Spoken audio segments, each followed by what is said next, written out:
Seja bem-vindo. Seja bem-vindo. Você está ouvindo a Web Rádio do Sindicato Nacional dos Servidores Públicos Federais na área de Ciência e Tecnologia do setor aeroespacial.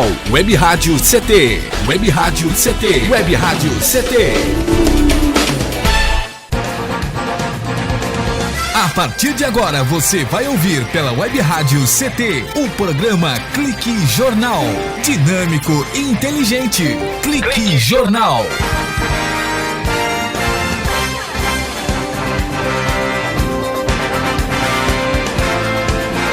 Olá, boa tarde. Está começando mais um Clique Jornal, o jornal da Rádio CT, a rádio de ciência e tecnologia do setor aeroespacial. E a função da Rádio CT é elaborar essa linha de comunicação nesta evolução natural e gradativa do rádio web do SINDCT, que propõe esse link entre trabalhadores e sindicatos, oferecendo uma programação cultural diversificada através aqui do Clique Jornal, com informativos relevantes à sociedade,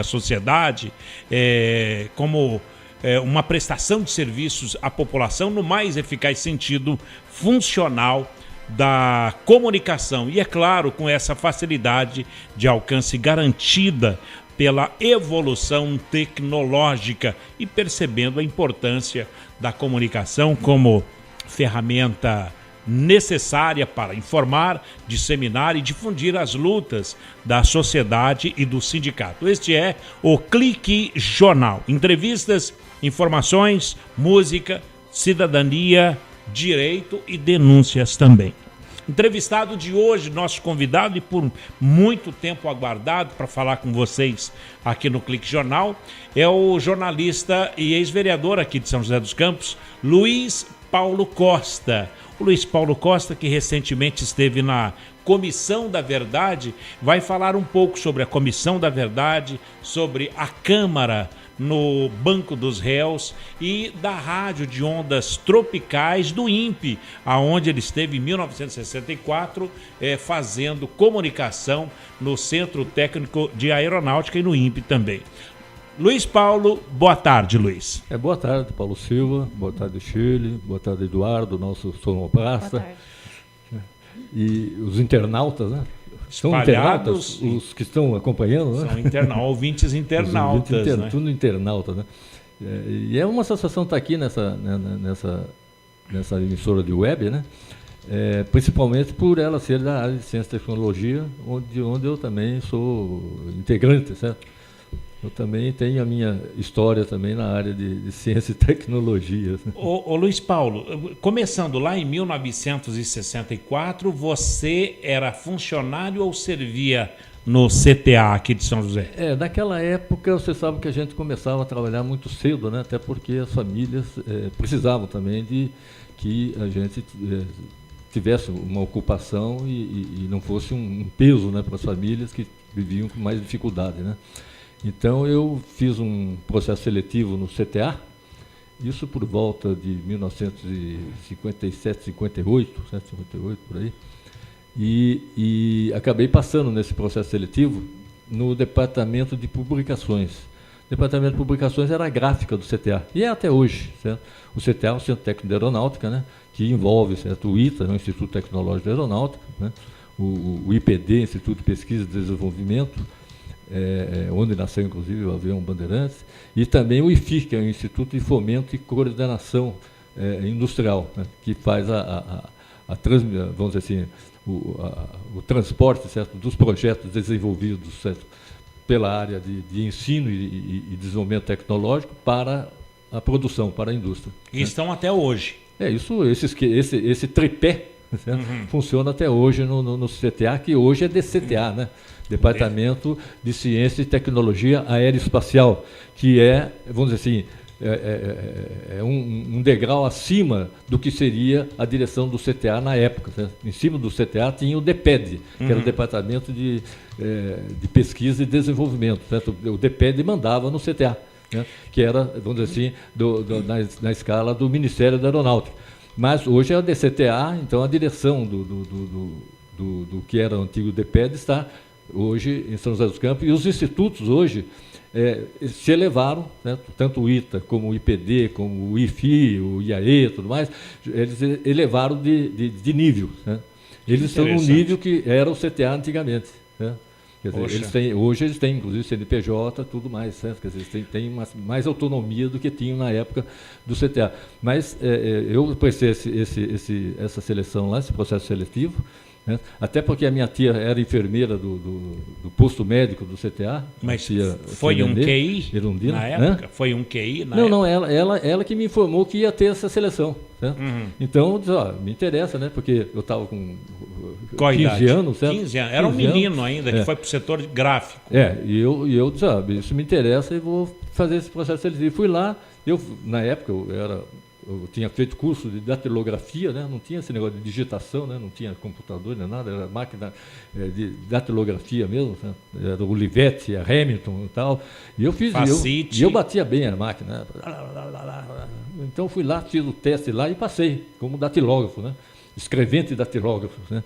Para trabalhar no CTA, trabalhar na área também de revisão, né?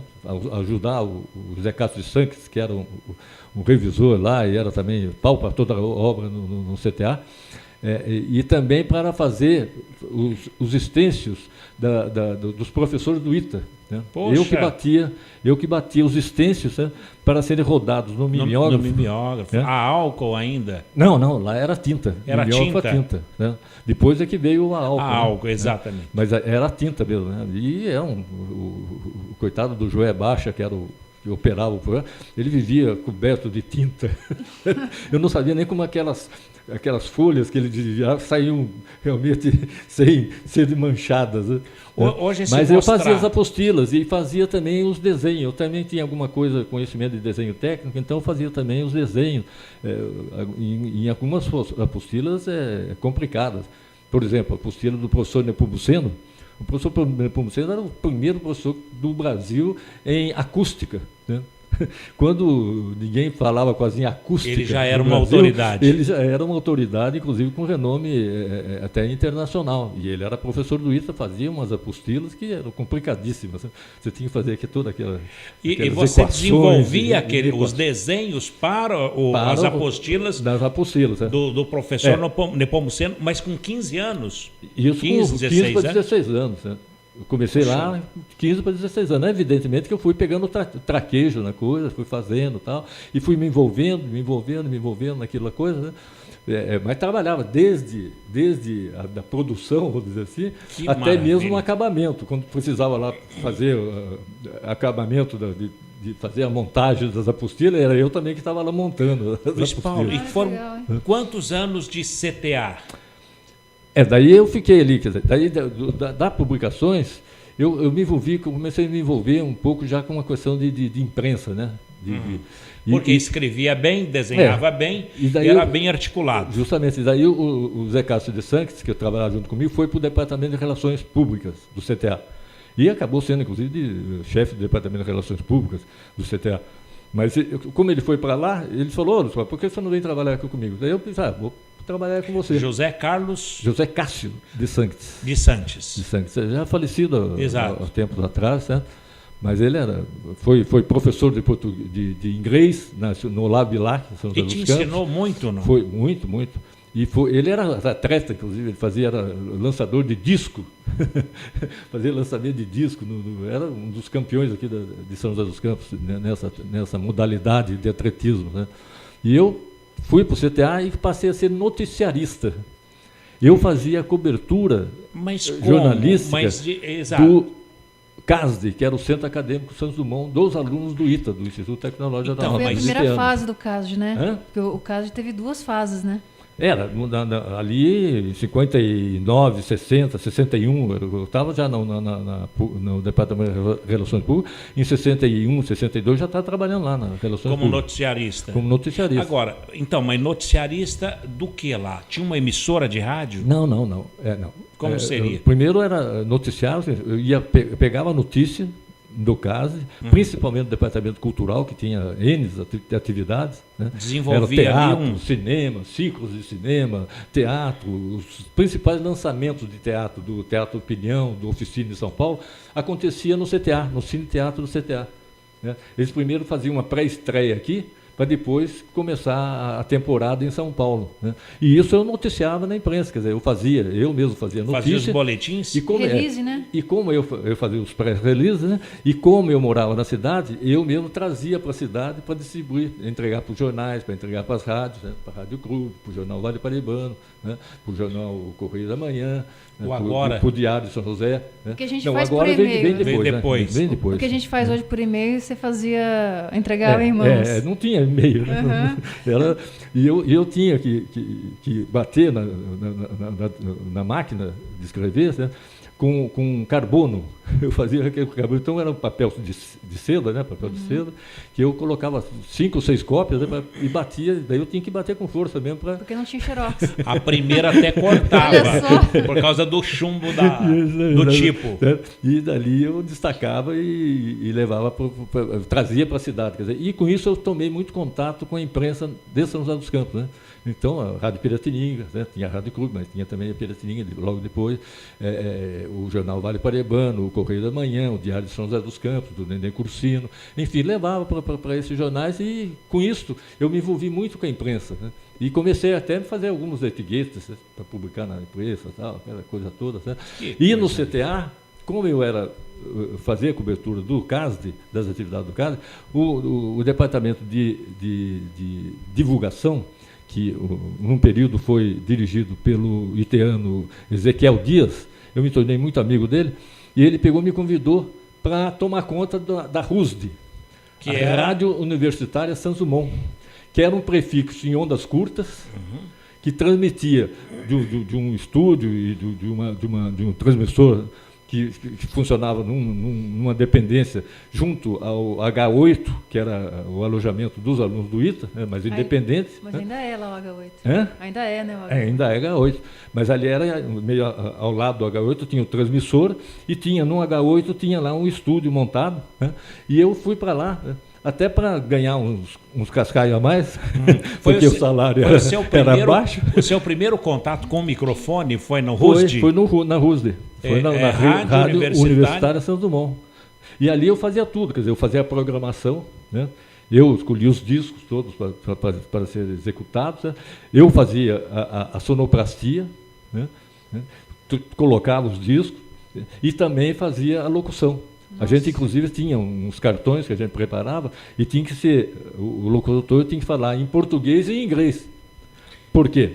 Porque era ondas curtas, era transmitido para o mundo inteirinho. Bom, nesse caso, o professor José Cássio de Santos, que foi a sua salvaguarda, porque ele te ensinou a falar inglês. Sim, ele era professor de inglês. Foi meu professor de inglês, inclusive, no Labilac. Que maravilha. Porque eu fui trabalhar também, porque eu não podia mais ficar fazendo só curso diurno, porque eu precisava trabalhar. Né? Então, eu passei por a escola noturna, né, no CTA, que era o curso técnico em contabilidade, né, para poder ganhar, para poder trabalhar e ganhar dinheiro para o meu sustento. Né? Bom, Luiz Paulo Costa, esse momento seu foi de 58 até chegar... Até 64. Até 64. Em 64 teve o golpe. Daí você 64. já tinha 21 anos. Já tinha 20 anos. 20 anos de idade. 20 Bom, anos. Então a gente vai para um breve intervalo e a gente volta para saber do momento. É golpe militar? É o nome que se dá? Não, foi um golpe civil-militar, né? Porque não foi só os militares que deu golpe, né? Tem muito civil também envolvido, né? Tinha muita gente que apoiou e depois se arrependeu.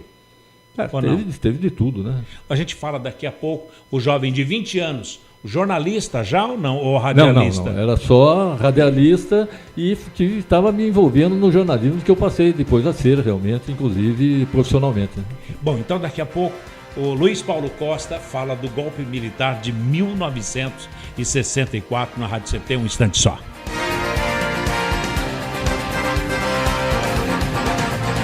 Você está ouvindo pela Web Rádio CT, o programa Clique Jornal. Você está ouvindo a Web Rádio CT. Água é vida. E vida não se desperdiça. Economizar água traz mais benefícios do que você imagina. Por causa da distância cada vez maior de captação, são necessárias grandes obras para garantir o abastecimento das cidades. Isso significa energia, dinheiro e potencial impacto no meio ambiente. Além disso, ao economizar água, você contribui para a redução do volume de esgotos. Entre nessa corrente. Participe. Uma campanha da Câmara dos Deputados e Agência Nacional de Águas. Bullying. Aprenda a identificar para prevenir e erradicar. O cyberbullying, ou bullying virtual, propaga as difamações instantaneamente e o efeito multiplicador do sofrimento das vítimas é muito maior. O cyberbullying extrapola em muito os muros das escolas e expõe a vítima ao escárnio público. Combater o bullying é uma questão de justiça. Uma campanha da Rádio Câmara e do CNJ. Racismo não entra em campo. Futebol é arte da bola que rola no gramado. Roda no ar, na cor da emoção. Pernas brancas, pretas, amarelas. De todas as cores, de todas as torcidas. Cartão vermelho para o racismo. Fim de jogo. Racismo é crime. Denuncie. Uma campanha da Comissão de Esportes da Câmara dos Deputados. Energia elétrica. Fique ligado. Instale antenas ou outros objetos metálicos longe da rede de energia elétrica. Reformas e obras civis, poda de árvores e trabalhos próximos à rede só devem ser realizados por pessoas com conhecimento técnico. Com eletricidade não se brinca. Uma campanha da Abracopel e Câmara dos Deputados. Seja bem-vindo. Seja bem-vindo. Você está ouvindo a Web Rádio do Sindicato Nacional dos Servidores Públicos Federais na área de Ciência e Tecnologia do setor aeroespacial. Web Rádio CT. Web Rádio CT. Web Rádio CT.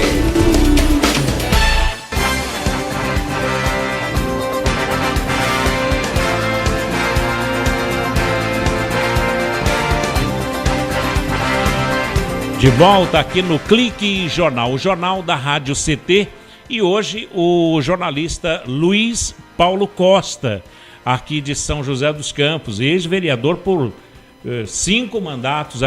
4 mandatos aqui em São José dos Campos.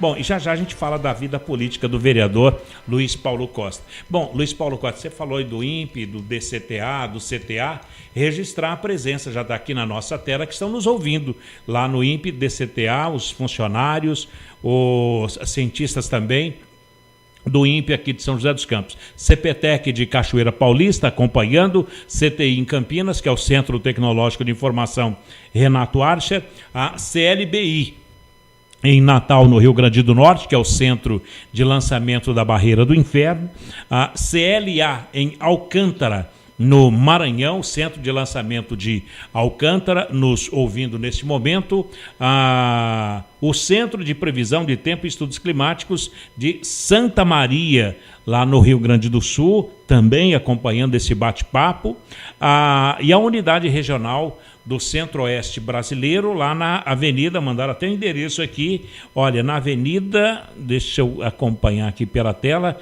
Dr. Hélio Ponce de Arruda, no Bosque da Saúde, em Cuiabá, no Mato Grosso, ouvindo o Luiz Paulo Costa. Isso é muito, muito gratificante para a gente estar sendo ouvido por tanta gente tão importante e da área de ciência e tecnologia. São seus colegas, né? Meus colegas. Eu sou assistente em ciência e tecnologia. Você é assistente em ciência? Porque em 64, com o golpe civil-militar de 1964, antes de 64, a gente vivia num clima de liberdade, a gente respirava a liberdade e a participação social e política era muito intensa, né? Eu mesmo, muito jovem, né, eu tinha uma ampla participação social, política, participava do movimento estudantil, né, tinha as entidades estudantis, eu participava desde o secundário até o universitário, participava de tudo quanto era movimento, participava do movimento sindical. No CTA, por exemplo, quando entrei, eu participei da Associação dos Servidores Públicos de São José dos Campos, que foi a primeira Associação de Servidores Públicos. Associação de Servidores Públicos? A primeira Associação de Servidores Públicos de São José dos Campos foi montada no CTA.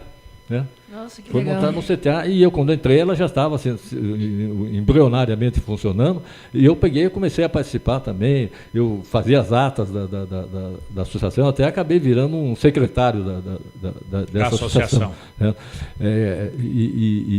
Então tinha uma participação sindical também. Né? Eu participava, por exemplo, na cidade, e como eu tinha muita relação também na cidade, a gente estava organizando os festejos do 1º de maio de 1964. Que seria um festejo realmente muito grande, envolvendo atividades culturais, atividades artísticas. 1º de maio de 64? É. Ah, então já após o golpe, né? Foi depois, quer dizer, que não teve, né, comemoração. Dizer, a comemoração que não teve. E eu era secretário da comissão organizadora do festejo do 1º de maio. Ah, entendi. Né? E o golpe foi em março? Foi dia 31 de março foi que começou e se efetivou no dia 1º de abril, o dia seguinte. Né? Quer dizer, um mês antes das comemorações do 1º de maio. 1º de maio, quer dizer, então eu participava da organização de um festejo que não ocorreu. Mas eu participava, então participava politicamente também, de partidos políticos. Eu já era, mesmo antes de ser eleitor, na época não se votava com 16 anos, como hoje é facultado votar com 16 anos. 18. Mas eu mesmo com 16 anos, 17 anos, eu já me envolvia com partidos políticos e tal, e eu gostava de participar, eu gostava de estar participando de tudo. Bom, né? E o CTA, antes de 64, ela era antenada com a sociedade? Com a sociedade, certo? Para você ter ideia, teve uma assembleia no CTA dos alunos do ITA para decidir se o CASD seria filiado à UNE, a União Nacional dos Estudantes, ou não. E você vê, essa assembleia foi extremamente democrática. Se discutiu amplamente todas as coisas e, vamos dizer assim, a filiação não foi aprovada pela Assembleia. Quer dizer, então o CASD não se filiou à União Nacional dos Estudantes. Para você ver como era o ambiente democrático que existia. E era de ampla participação. E quando estourou a rebordosa, né, quando estourou o golpe Você estava militar, lá dentro. Para você ter uma ideia, teve dia 13 de março, teve o famoso comício da Central do Brasil.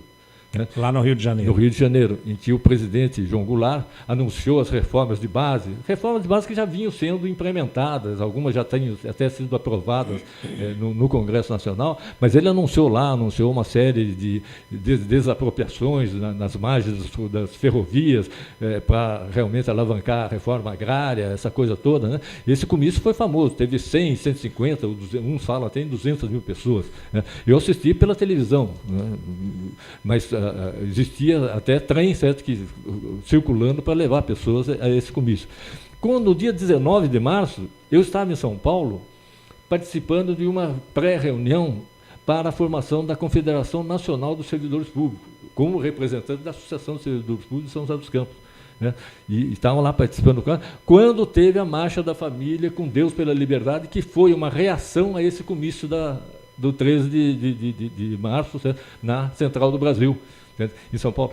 Eles achavam que os comunistas já iam ocupar lá e tudo, justamente, quer dizer, essa marcha foi uma marcha com terço, aquelas senhoras paulistanas saíam com terço na mão, aqueles colégios confessionais com todos os alunos na rua. Eu fiquei espantado com aquela marcha, porque seguramente tinha 500 mil de pessoas nessa marcha. Bem, vou tentar aqui reproduzir o comício, o chamamento da transmissão, da convocação para aquele comício da Central do Brasil. Vamos ver se a gente...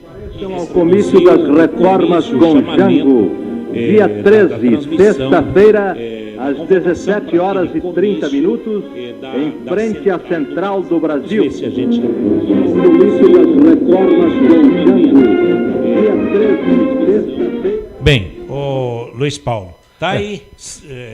Esse foi o chamamento do comício, a convocação para o comício. Convocação para o comício da Central do Brasil. E houve essa reação no dia 19 de março com essa Marcha da Família com Deus pela Liberdade, né, em São Paulo. Né? E seguramente, depois os jornais estamparam, tinha 500 mil pessoas, 500 mil de pessoas nas ruas em São Paulo. Né?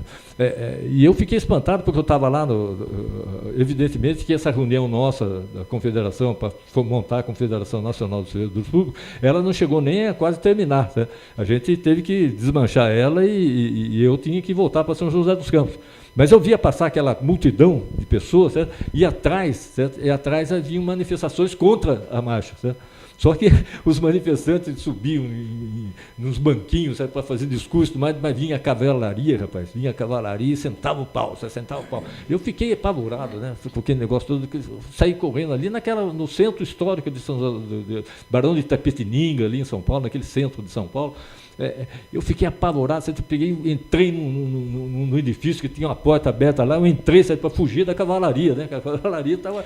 Mas é legal essa sensação de estar no meio da história, passava a né? marcha, a cavalaria vinha atrás, quem se manifestasse, sentava a espada. Ô Luiz Paulo, mas o fato na época, você era do CTA, não havia uma diferenciação no tratamento? Não, mas eu era um jovem ali, certo? No meio de uma multidão, sem saber o que estava... Não é militar, né? Não era militar. Não, era civil, era funcionário civil. Era funcionário civil. E eu estava ali para participar dessa reunião e com tudo aquela coisa, certo? Aqueles cavalos enormes, assim, aquelas cavalarianas. Bom, isso depois do Jango anunciar o comício... Não, isso foi no dia 19 de março. Dia 13 de março, teve sexta-feira, dia 13 de março, teve o comício da Central do Brasil, em que o Jango Goulart anunciou as reformas de base e tudo mais. Vou tentar aqui mostrar, mais uma vez mostrar a convocação. A convocação. Reformas com Jango, quando o presidente da República assinará a desapropriação das terras junto às rodovias, ferrovias e açudes federais pela Supra. A reforma agrária libertará a nação.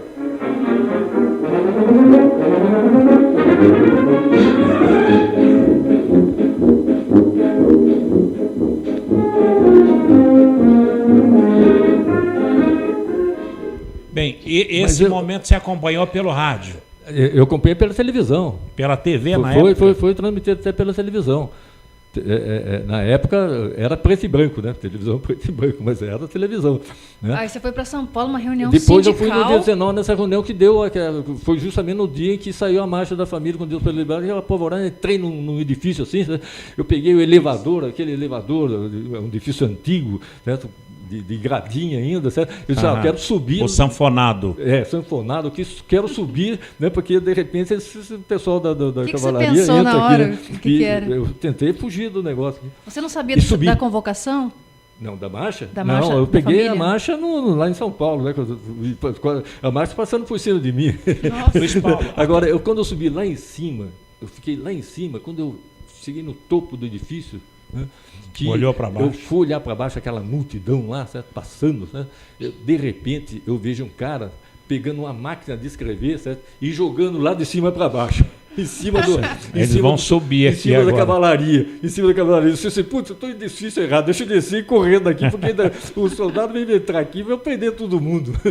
Daí eu saí correndo lá, eu consegui voltar para São José dos Campos. Né? Isso foi no dia 19. No dia 31 de março, eu voltei a São Paulo porque ia ter já uma reunião com o advogado Rio Branco Paranhos sobre os aspectos jurídicos que envolviam a constituição de uma Confederação Nacional dos Servidores Públicos. Né? E essa ia ser, na sede do IAPI, em São Paulo, na sede do IAPI. Nossa, ele estava no olho do furacão. Que era o Instituto de Aposentadorias e Pensões dos Industriários. Ia ser na sede do IAPI em São Paulo. E ia ser no começo da noite. E fui lá, né?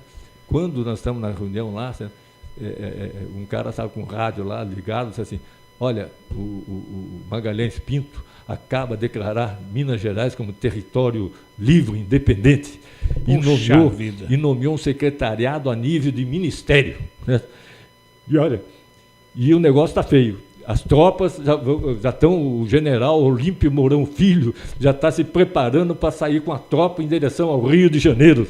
Está feita a coisa. Você assim, nossa Senhora, a reunião não se realizou. Nós todos vamos desmanchar essa reunião, vamos voltar para a nossa cidade, né? Porque o negócio está feio. Né?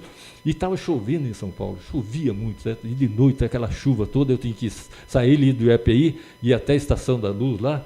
Até a rodoviária era perto da Estação da Luz, ali do Tietê, né? Era rodoviária intermunicipal. Exato. Era ali. E então eu disse, tem que ir lá, certo? E já começava a circular em São Paulo jipe do Exército, certo? Jipe do 2º Exército já começava a circular, e aquela chuva danada. Mas vocês não sabiam que era um golpe ainda? Não, a gente achava que a coisa estava tinha alguma coisa estranha. Estava começando, né? A encrenca, né? E eu peguei... Você estava de volta aqui em São José. Eu me esgueirei lá né, nas marquises e tal, mas até chegar na rodoviária e tomar o Pássaro Marrom para São José dos Campos. E quando você voltou a trabalhar no CTA aqui em São José dos Campos? Daí eu cheguei à noite aqui estava uma calmaria danada, certo? Aquela calmaria, certo? Parece que não está acontecendo nada. E de repente... No dia seguinte, como era funcionário do CTA, do Departamento de Relações Públicas, eu fui trabalhar, peguei o ônibus, né? Peguei o ônibus circular do CTA e fui trabalhar. Né? Quando eu chego no CTA, estou lá de manhã, lá, no dia 1º de abril de 64, trabalhando e tudo mais, o chefe do Departamento de Relações Públicas, que era um civil também, mas era o funcionário Carlos Eurico de Brene Montenegro, né? Mas não tinha nada que ver com o Brigadeiro Montenegro. Né? Não era nem parentado, nem coisa nenhuma. Ele era um civil, mas era chefe de coisa. Ele falou, olha só, você vai ter que se apresentar ao coronel Paulo Delvaux, no IPD. O coronel Paulo Delvaux era diretor do IPD, então, Instituto de Pesquisa e Desenvolvimento do CTA. Daqui a pouquinho você fala da sua apresentação ao coronel Paulo Delvaux. E aí você falou, eu vou ou não vou? Daqui a pouquinho, Luiz Paulo Costa fala do seu momento na ditadura militar, ele que era funcionário do CTA aqui em São José dos Campos. A Rádio CT vai para um breve intervalo e volta já já com o jornalista Luiz Paulo Costa. Um instante só. Você está ouvindo pela Web Rádio CT, o programa Clique Jornal.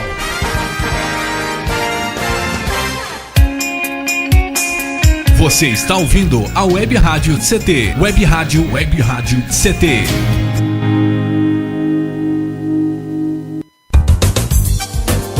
Meu chefe é um carrasco, minha mulher me deixa louco. É só por isso que eu bebo. Cai na real, cara. Já pensou que o problema pode estar com você? E que o seu comportamento desperta o pior nas pessoas? Acesse www.alcoolicosanonimos.org.br e procure ajuda de quem já passou pelo que você está vivendo. Se você quer beber, o problema é seu. Se você quer parar, o problema é nosso.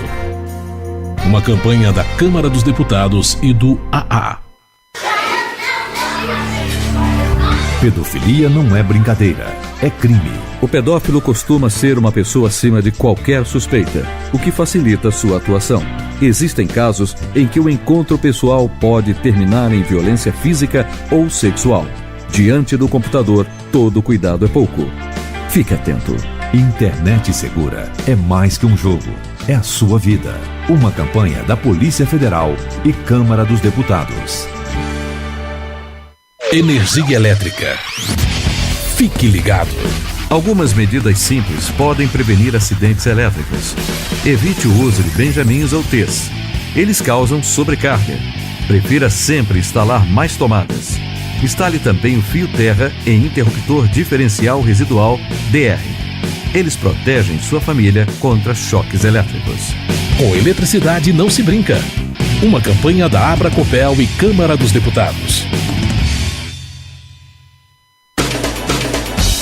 Seja bem-vindo. Seja bem-vindo. Você está ouvindo a Web Rádio do Sindicato Nacional dos Servidores Públicos Federais na área de Ciência e Tecnologia do setor aeroespacial. Web Rádio CT. Web Rádio CT. Web Rádio CT.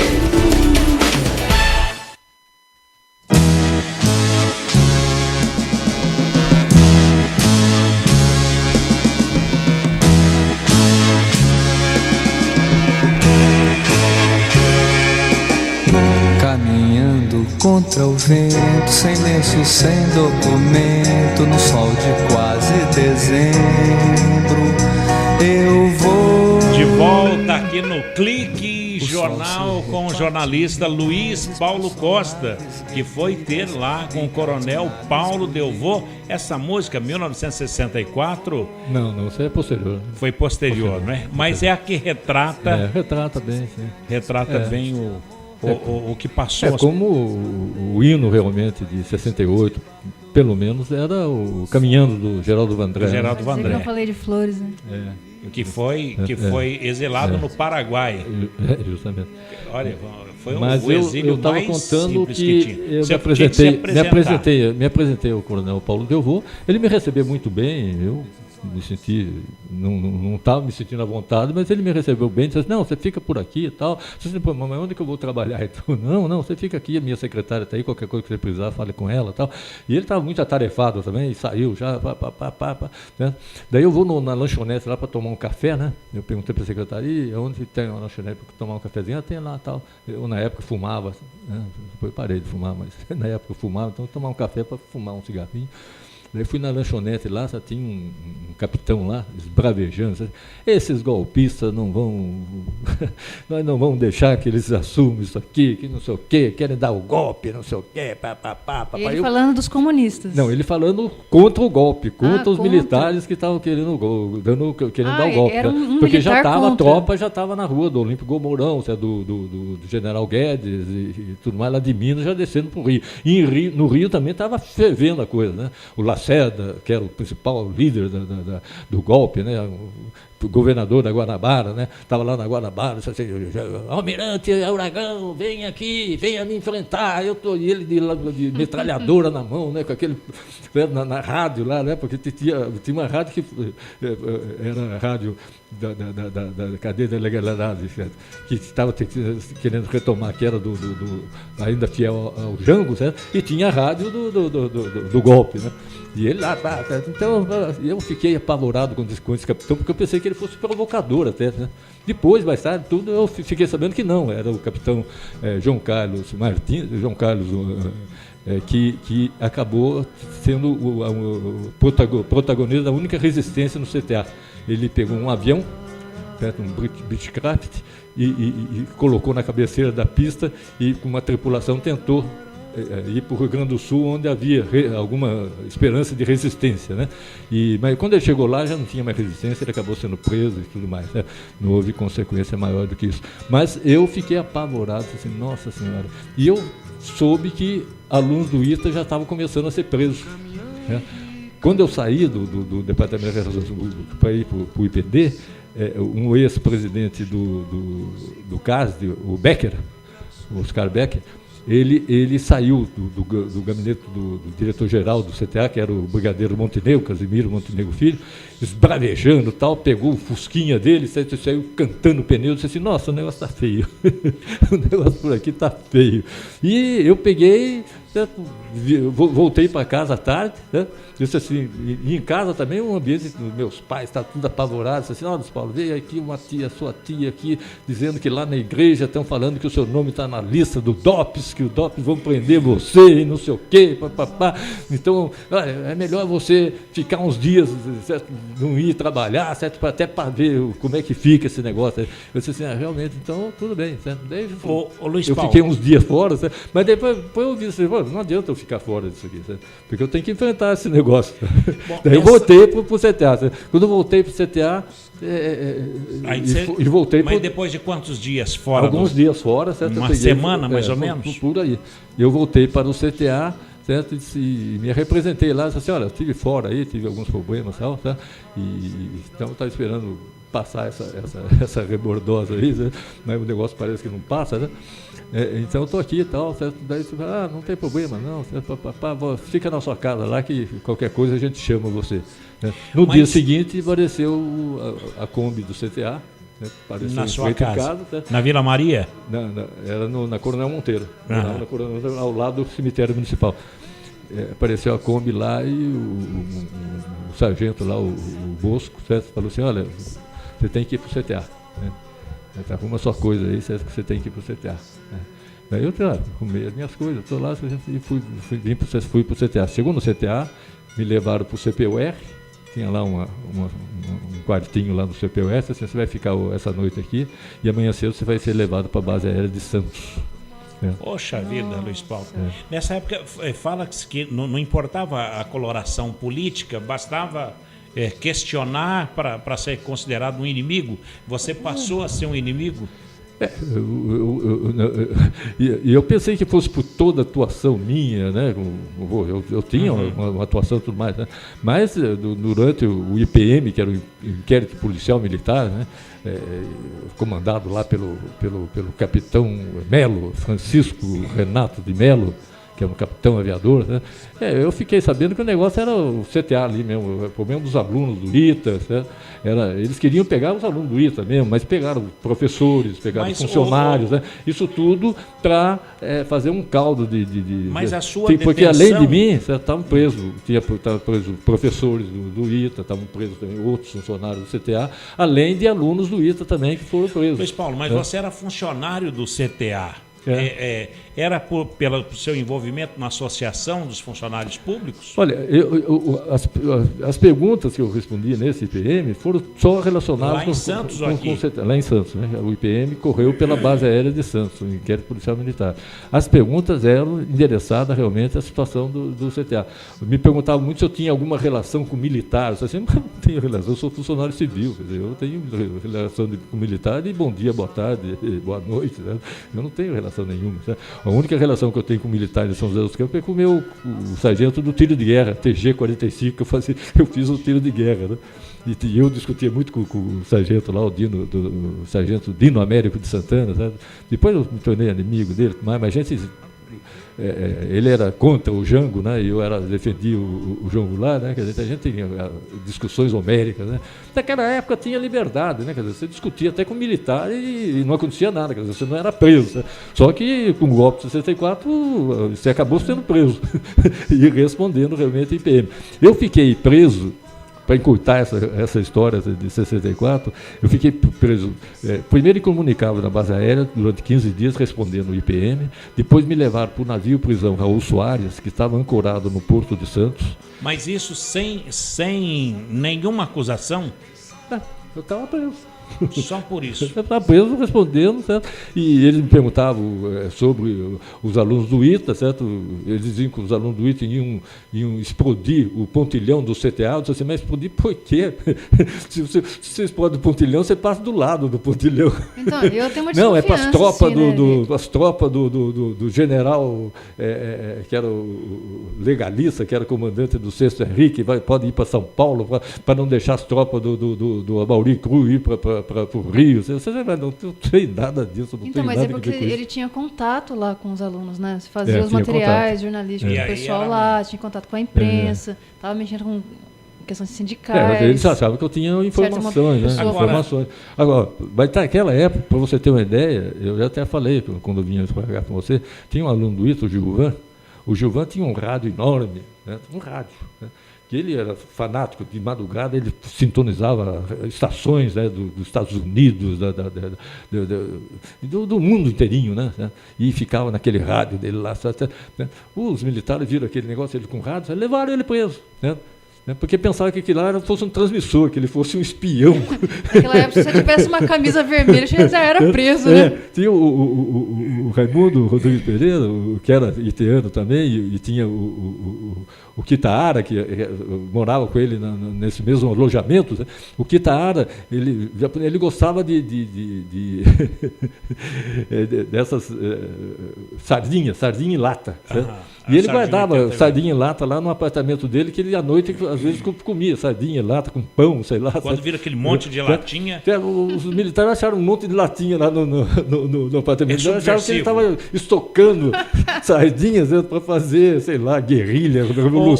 Ô Luiz Paulo... Bomba com sardinhas. Bomba de sardinhas. Agora, a ditadura militar ela foi meia insana. Por exemplo, você era funcionário da gráfica do antigo CTA, era defensor do socialismo, como é até hoje, mas você foi levado à força Ou você foi convidado? Eu não resisti, não tinha como eu resistir. Tá em casa, né? Chega uma van ali. Não ia resistir. Que era uma Kombi, né? Eu fiquei 117 dias preso entre o navio Real Soares e a base aérea, porque depois me voltaram para a base aérea de Santos, né, onde fiquei mais tempo. E o tratamento? Nessa brincadeira. E o tratamento? Olha, esse capitão Melo tratava a gente muito mal. Né? Eu mesmo levei um tapa, certo? Porque eu fumava e eu pedi para a secretária, quando eu cheguei, disse assim, secretária, eu podia fumar. Naquela época a gente podia fumar dentro do recinto. Né? E ela disse, não, pode fumar. Eu estava fumando lá quando ele chegou. Ele chegou, olhou para mim, certo? E viu que eu estava ali, ele já sabia que eu estava ali para responder o IPM, certo? Ele falou, olha, aqui não você pode fumar. Ele me deu um tapa, assim, que o cigarro voou longe. Né? Eu disse assim, nossa senhora, estou... Quantos anos você tinha na época? 20 anos. 20 anos. Um menino. E durante todo... E o interrogatório era 4, 5 horas, 6 horas por dia, né? Eu passei 15 dias nessa rotina aí. Né? E eu discutia com ele, certo? Porque eu estava acostumado a discutir com o meu sargento no tiro de guerra 45, eu discutia com ele assim, mas, ô capitão, e a Constituição? Ele falou, que é Constituição? Nós já rasgamos essa sua Constituição, nem fala em Constituição, rapaz. Aqui não tem, eu mando aqui, certo? Eu mando e desmando. Né?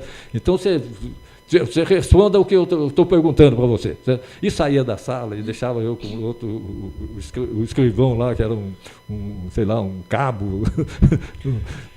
Ficava lá, o cabo também estava louco de Luiz Paulo, com medo. Uma semana de prisão levou 117 dias. 117. Entre o navio. Entre o navio, a base aérea. Né? E depois esse capitão Melo chegou um belo dia lá, eu recebi um recado, de uma ordenança dele, de que eu precisava me preparar que eu ia sair. Né?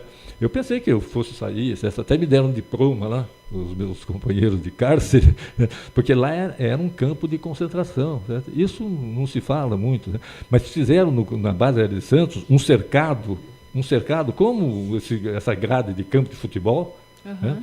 Fizeram um cercado, todo gradeado, de arame farpado. Né? Tinha as guaritas nos 4 pontos. Né? À noite tinha iluminação e ficavam nessas guaritas militares armados e metralhadora, né? Para que ninguém fugisse do alojamento. Né? Bom, Luiz Paulo, a Lei 13.541, então, você pode dizer que você foi o autor juntamente com o capitão, né?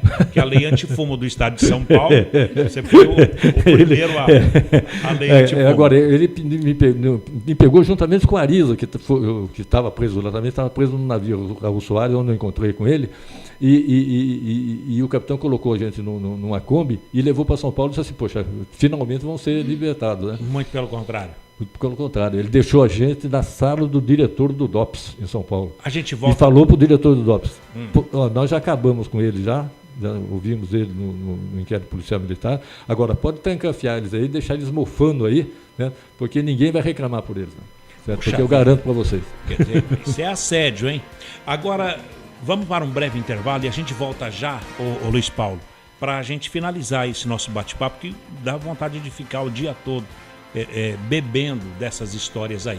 A gente volta daqui a pouco para o encerramento e saber da Comissão da Verdade, em que ponto chegou e como é que está a Comissão da Verdade hoje, da qual você está nessa comissão, não é? Eu sou um assessor voluntário da Comissão da Verdade. Eu não sou mais vereador, sou ex-vereador. Participo dessa comissão. Vereadores, são acho que 7 ou 8 vereadores que participam dessa comissão. E eu estou dando uma assessoria voluntariamente a essa comissão, que já está encerrando os seus trabalhos, praticamente encerrado os seus trabalhos. Vamos ver aonde chega. Bom, um breve intervalo e a gente volta já com o jornalista Luiz Paulo Costa para o encerramento da Comissão da Verdade aqui em São José dos Campos. Um instante só.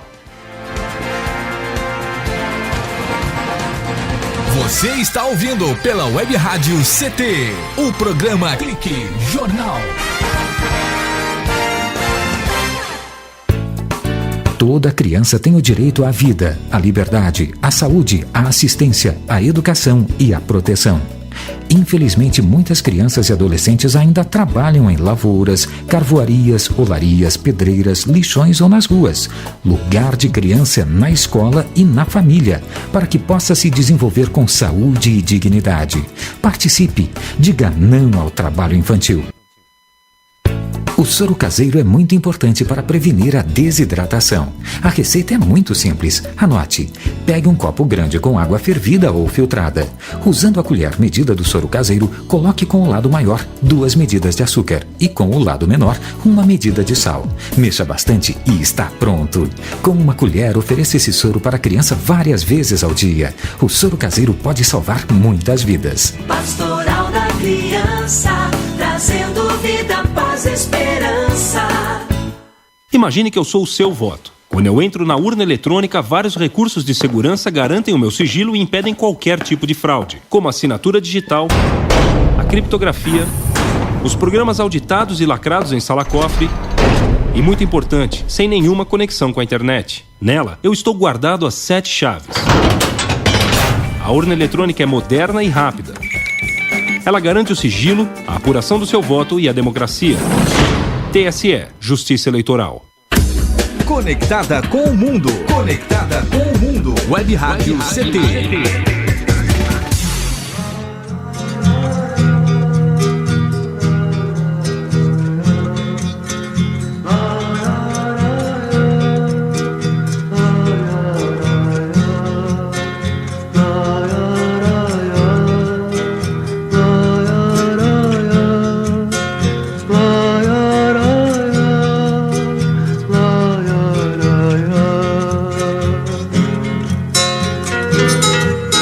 De volta aqui no Clique Jornal com o vereador, o ex-vereador e jornalista Luiz Paulo Costa. Luiz Paulo, de um passado, de 1964 até agora, o projeto da Comissão da Verdade aqui de São José dos Campos tem colhido depoimentos de pessoas perseguidas durante a ditadura. Foram várias audiências públicas aqui em São José dos Campos. A Câmara de São José está desenvolvendo um papel importante. Agora, qual é o momento especial da Comissão da Verdade aqui de São José? A Câmara Municipal aprovou uma resolução, um decreto legislativo, constituindo a Comissão da Verdade, professor Michael Gartenkraut, de São José dos Campos. Que era reitor do ITA. Michael Gartenkraut foi reitor do ITA, e foi o reitor do ITA que provocou realmente a anistia dos ex-iteanos que foram punidos pelo golpe de 64. E muitos deles, aqueles que já tinham concluído o curso, chegaram a receber diploma, e aqueles que não concluíram receberam, evidentemente, um diploma honorífico, né? Certo? Sem sentido realmente de ter terminado o curso. Mas, de qualquer maneira, ele foi um mentor, certo? E infelizmente, o prêmio que ele recebeu foi a demissão da reitoria do ITA. Mas o Michael Gartenkraut, que ele foi o reitor, reuniu todo o pessoal e conseguiu anistiar. E conseguiu levar para a Comissão de Anistia do Ministério da Justiça, através da instituição ITA, levar os nomes para que a Comissão de Anistia realmente anistiasse os ex-alunos, né? E sem sentido econômico, inclusive, anistiar para que eles pudessem ser reintegrados ao ITA, né? Ou aqueles que já tinham concluído o curso e não tinham recebido diploma, que eles recebessem o diploma, como vários deles receberam, né? E outros receberam um diploma honorífico, né? Por não terem concluído o curso, né? Bom, Michael Gartenkraut. Nossa, diferenciado ele, hein? Tá pessoa, o que ele fez? Foi realmente uma pessoa espetacular, certo? Infelizmente faleceu, né? Mas foi uma pessoa realmente especial, e especial inclusive para São José, porque ele foi presidente, depois disso, ele foi presidente do Conselho Deliberativo da Associação Parque Tecnológico de São José dos Campos, da Associação Parque Engenheiro Ryuji Kojima de São José dos Campos, né, do Parque Tecnológico. Interessante. Ele foi presidente do Conselho, né, até vir a falecer.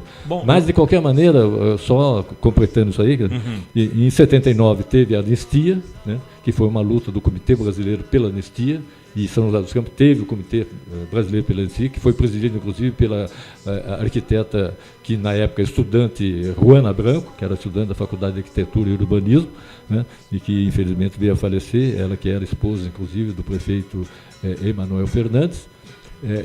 Ela também foi perseguida na ditadura? A Faculdade de Arquitetura e Urbanismo Eumano Ferreira Veloso de César das Campos, que foi criada durante a ditadura e foi uma instituição realmente modelo, inovadora, né? Os militares acabaram fechando a Faculdade de Arquitetura. Né? E muitos alunos, inclusive, da Faculdade de Arquitetura não chegaram nem a receber o seu diploma. Né? Tiveram que ir para outras instituições para completar o curso. Né? Então, em 79, teve anistia. No meu caso, eu fui aposentado no CTA na carreira de assistente em ciência e tecnologia, porque houve a unificação das carreiras do CTA. Com quantos anos de CTA? Por tempo de serviço, com 24 anos de serviço. Mas você não ficou os 24, ficou só 6. Não, eu fiquei de 58 até 64. Né? Foram 6 anos. São 6, né? Foi a aposentadoria. Daí eu fui aposentado por tempo de serviço pelo tempo em que eu 79, perseguido. Até 79, que foi quando a anistia foi concedida. Justiça. Certo? Foi feita justiça, evidentemente. Agora, a Comissão da Verdade, ela não tem o poder de anistiar ninguém. Ela pode, pegando o depoimento, encaminhar até a pessoa, encaminhar até os documentos da Comissão da Verdade para a Comissão Nacional de Anistia, que funciona junto ao Ministério da Justiça. E essa sim tem o poder de, examinando o processo, anistiar a pessoa e até mesmo estabelecer vamos dizer assim, uma indenização. Uma indenização, certo? Econômica. A Chile falou a palavra certa, reparação. Uma reparação econômica até. Né? É uma reparação política e econômica, porque o Estado, né, acaba pedindo desculpas, certo, para aquela pessoa que sofreu essa perseguição. Bom, então o Mikal Gartenkraut, esse é o nome, quer dizer, a Comissão da Verdade leva muito bem o nome dele, que foi o que tirou milhares que fez com de que pessoas. O ITA reencontrasse com a sua história, né? Porque essa parte da história do ITA estava apagada. Né? Para você ter uma ideia, um ex-diretor-geral do ITA, o brigadeiro Dirceu, né, que foi diretor-geral do ITA, o nome dele não figurava na galeria dos diretores do CTA. Certo? Interessante. Não se figurava. Tinham apagado ele. É como aconteceu absurdo, lá, na União Soviética com Stalin, né? Em que tinha aquela fotografia, né? Tinha um cara adversário lá, o Trotsky, por exemplo, apagaram o nome tiraram da fotografia. Não, esse aqui não tem. E acabaram matando eles, né? Lá no México. Né? Quer dizer, o pessoal é fogo. Quer dizer, o totalitarismo, seja ele de direita, seja de esquerda, de centro, de cima, de baixo, né? Ele leva a essas situações todas. Né? Porque é um regime discricionário. Né? É um regime que só tem eles e os demais nós éramos adversários.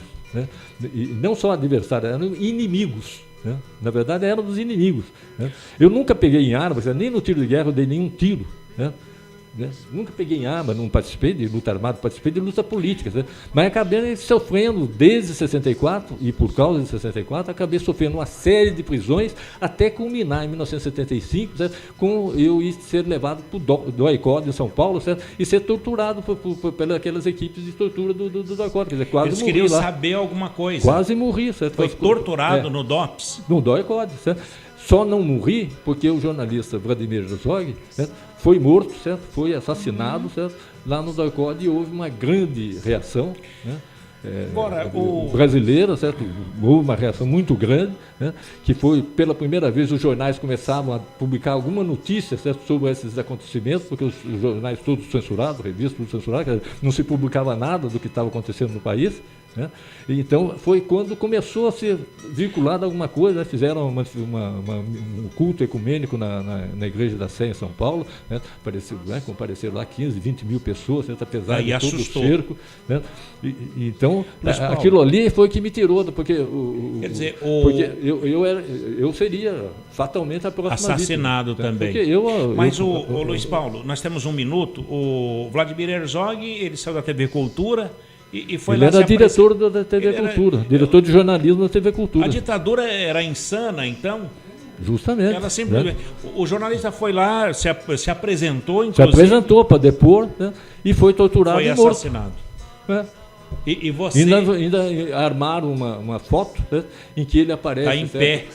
Só que ele se enforcou de joelho. Nunca vi ninguém se enforcar de joelho. É uma insanidade fora do comum, não já se vê provaram, isso. Né, que ele foi enforcado. Provado até judicialmente, né? A Justiça Federal, inclusive, atestou uma sentença do juiz, do Dr. Moraes, né? Que é, inclusive, aqui do nosso vizinho aqui, de Jacareí, né? Ele de família de Jacareí, né? Ele estava assumindo a magistratura na Justiça Federal quando deram esse processo na mão dele, porque o juiz anterior caiu na compulsória, né? Eles tiraram o juiz anterior e deram para ele, quando ele era um juiz novo, pensavam que ele não ia enfrentar o problema. E ele enfrentou e condenou a União, condenou a União, recente, né? Pela morte do jornalista Vladimir Herzog. Qual o nome desse juiz? É o Dr. Moraes. Dr. Moraes. Dr. Márcio Moraes. Márcio Moraes. Bom, Luiz Paulo Costa, eu gostaria que você deixasse uma frase para esse momento tão especial da vida do brasileiro, de tortura nunca mais, mas o povo continua sendo torturado nas ruas pelos assaltantes, pelos ladrões, pelos maus políticos. A polícia militarizada. Nós não temos todos os problemas resolvidos, certo? E talvez tenhamos até mais problemas do que tínhamos antes, porque novos problemas começam a aparecer, certo? E hoje realmente o país é um país problemático, né? Cheio de problemas, e muitos deles a gente não sabe nem como solucionar ainda, certo? Mas eu acredito nas pessoas, certo? Acho que as pessoas têm condições de solucionar esse problema. A única mensagem que eu digo é que ditadura nunca mais, né? Ditadura, eu acho que nós não podemos novamente cair nesse canto, certo? De que liberdade, de que democracia não é importante, que nós precisamos realmente satisfazer as nossas necessidades de qualquer maneira que seja. Não, quer dizer, nós temos que satisfazer as nossas necessidades, mas dentro de um regime democrático, dentro de um regime de liberdade, né? Para que nós possamos ter realmente um país eterno, certo? Que seja um país perene, certo? E não um país que tenha, certo, um avanço aqui e um recuo ali, certo? E a coisa continue a ser nesse ir e vir, né? Que não tem fim, certo? E deixar... O equilíbrio dos poderes, né? Justamente, certo? Que bom e deixar essas pessoas também uma frase que eu vi, que eu li, qual inclusive no Gonzaguinha. O Gonzaguinha tem uma frase que eu achei fantástica. Qual foi? Cada pessoa são várias pessoas, são muitas pessoas. Quer dizer, que bom, então, cada um de nós somos várias pessoas, quer dizer, não somos só um. Ao qual a gente representa. Justamente. Né? Começamos as nossas famílias, então, nossos amigos, cada um nossos de nós, colegas. Decidimos defender a democracia, a liberdade, certo? E, evidentemente, buscando a solução do nosso problema, nós seremos muitos. Que maravilha.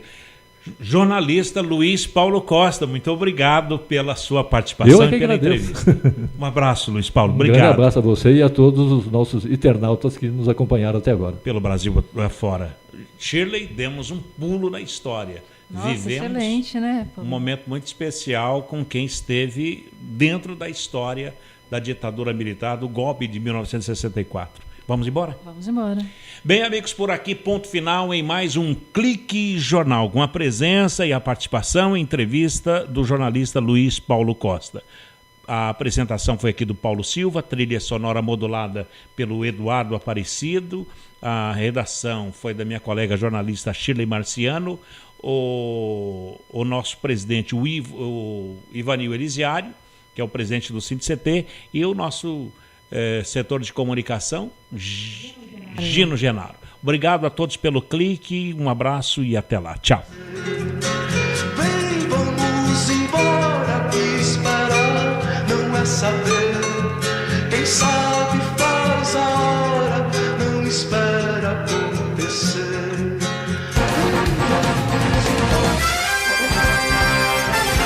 Você ouviu pela Web Rádio CT Clique Jornal. Clique Jornal.